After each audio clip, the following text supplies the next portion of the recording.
So in my new legendary playthrough of Lord of the Rings Online, I am enjoying the new servers, VIP access, and of course my finely combed mustache dwarf guardian. However, there are ill tidings afoot. The Hall of the Great Thorin Oakenshield has been taken over by the Sourdour clan, and they are attempting to summon their evil leader of old. This certainly won't be a terrible thing, will it? Well, here's what happened. Back on the trail to level 50, we are currently following the red flowers left behind Skorgrim, an evil dead dwarf king from old, whose body has mysteriously disappeared. We meet up with, like, Triggywiggy? I don't know. I looked at his name like 4 different times. It's Triggywiggy in my mind.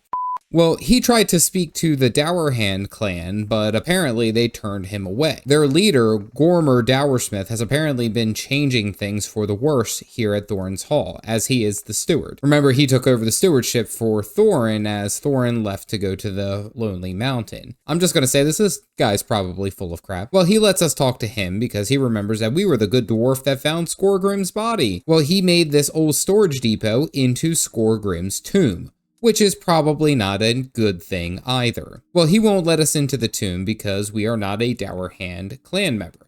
Not gonna lie, I don't know what kind of dwarf I am. Perhaps I'm just simply a mustachio dwarf. Only time will tell. Well, he tells us to go and visit the shrine to Skorgrim and calls him our king. Like, this made me immediately think of this meme. How dare you stand where he stood? I'm not gonna lie, this is exactly where my head went. No, Thorin was my king, was my king, and even though he died doing what he loved, which was ice skating, we still honor him. Well, we talked to Blarmy here, and he asks us to go and gather some ritual stones that are as black as pitch, because that is Skorgrim's favorite color. Like, do I really have to spell it out for you here? You guys are literally on the evil side of things. You're moving a corpse, you're preparing a ritual, and everything is colored black. We call this a cult, if you didn't know. However, I help the evil guys because if I do, they give me a two-handed sword. I'm easily able to give in my morals for sweet loot. We rush into this cave and I literally smack everything and everyone here, gathering pitch and slapping bats and such for this ritual. Party. I'm immediately aware that my skills are nearly two-shotting these guys. Like, nothing is sustained combat and it's simple whack and you're done. I know that once I get out of here, the tutorial area or the introduction area, I'll be able to scale my difficulty up a little bit so that things are a little bit more challenging and spicy. But right now, it's kind of simply a yawn fest. Well, we go into the cave a bit further and visit a menacing shrine to Skorgrim, and I'm just gonna say it, these guys are the bad guys. Well, I get my two-handed sword and we're ready to go. Now my trait choices are actually making sense. Jormungandr then gives us some pants and lets us know that the ritual is happening tonight. Great Gatsby, I don't have anything to wear. We go off to the main town to talk to Dwalin and his merry band, but apparently his party has fallen ill since I stepped away, again furthering my point that all hell breaks loose unless I physically move things along. Well, he needs some more information about the water in the area, but I use the next quest a little extra to unlock a mount. Boom!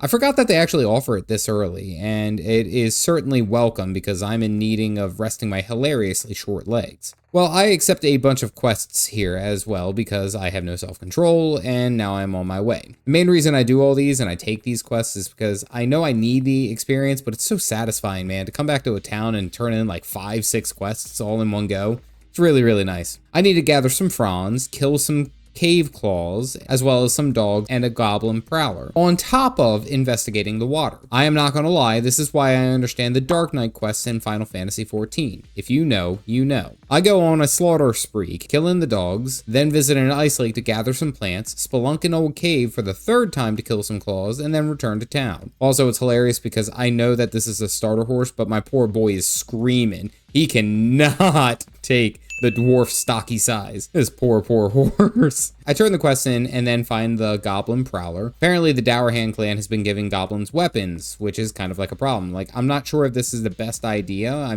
Seeing as goblins fly around on a hoverboard hunting Spider-Man. Well, we go and check out a lake, and lo and behold, there's nothing but toxic sludge all around the lake, and the bears have literally become undead versions of themselves because the skin is falling off their corpse. What the hell? Why would you drink from this water, you stupid duddle? Just as a reminder, a duddle is short for dwarf puddle. We return to Dwalin and gather a quest to kill some gobbies, and Dwalin basically does his best, "Huh? What do you mean?" face when we tell him that the water's polluted. You have no survival instincts, you damn ore gremlins. He asks us to go into the mountainside to see how far the contamination is. But like, I just came from the source of water. What makes you think it's any better up the hill? Good gracious. Well, we snatch a quest to hunt a big bad Yeti thing, and seriously, just take like 5 healthy dwarves and get in there, guys. Come on. As I'm slaying the goblins, the guardian class is kind of starting to make sense to me. I use my attacks to create opportunities for me to hit using my really heavy hitting abilities, either overwhelm or something else. The combat feels really, really good and really, really fast, aside from the cooldowns on my harder hitting abilities. We pick up a fight with Frostmanta, who actually looks like a giant snowball with horns. Yeah, who knew? And we actually have a fight that lasts longer than 1 second. Sometimes all it takes is a couple of seconds to get the job done. Well, I go up this whole foundry to investigate where the water may be flowing from, and I find an elf, but I can't talk to him until I slaughter some of these mean dour hands first. Like, I like that they gave him the adjective of mean. Oh, does it really make that much of a difference if they are simply mean or evil dour hands, or just a dour hand in general? I'm just saying, that didn't make any sense. Elro here senses evil in the cave, and he's like, "You're a dwarf, get in there and scout that cave." Listen, you may be right, but you don't have the right to talk about it. We say that to each other. We go into the cave to get some healing herbs that will help the Duddles who have drank in the poison water, but I level up and I get Whirling Breach, which seems to allow me to use some of my opening attacks. I can barely tell what any of these abilities are actually able to do because holy crap, everything melts at the might of my angry stash. I fight deeper into the cave to find an evil shrine and a bunch of corrupted spirits, but I'm just gonna call shenanigans here. Like, I'm literally slicing a ghost in half with a physical sword, a giant steel sword. I mean, seriously, make it make sense. Well, we cleanse the shrine, but not before the evil ghosty runs away and is like, haha, we're gonna make the evil king walk again. Elro here outside is like, "Ha, I already know an elvish remedy, you peasant," and crushes some herbs for us, and we return to Dwalin at Thorins Hall to plan our next move. He's grateful for the flask, but then he makes me shove it down all the Duddle throats. Like, y'all have to have someone else, like a squire or a page or someone to help out with this. It really just can't all be me. Well, the dwarves start feeling better, and Dwalin is like, "That's it, we gotta go." Now, Ivar the Bloodhand is in Skorgrim's tomb looking to res his main tank, but we are ready to go, that being the Elrond boys, Nos, Dwalin, and me. We see Dowersmith, basically the evil guy, standing in front of all of his evil henchmen and the ritual in the background, and he does the typical, "I'm evil and we will be great again." Are we the baddies?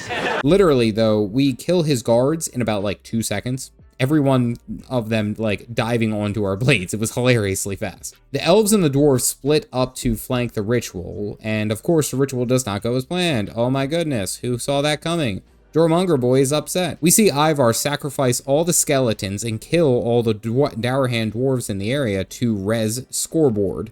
And he gets up and he's like, "Yo, peace out." Yeah, this guy didn't have like res sickness or anything. He just jumped up and literally started sprinting after being dead for like 100 years. Well, now we get to fight Gormer, and he says the line about our love for elves. It kind of makes me laugh because all the dwarves and elf shenanigans going back and forth. That always makes me giggle. Literally none of these guys stand a chance, and I get to level 7 in the process.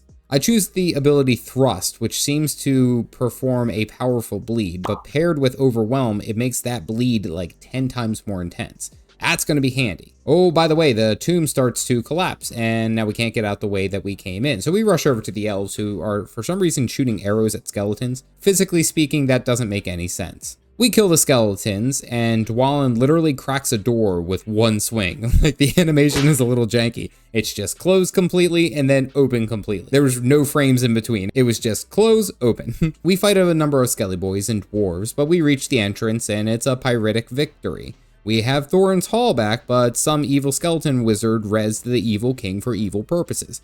Evil, mermaid man! Evil!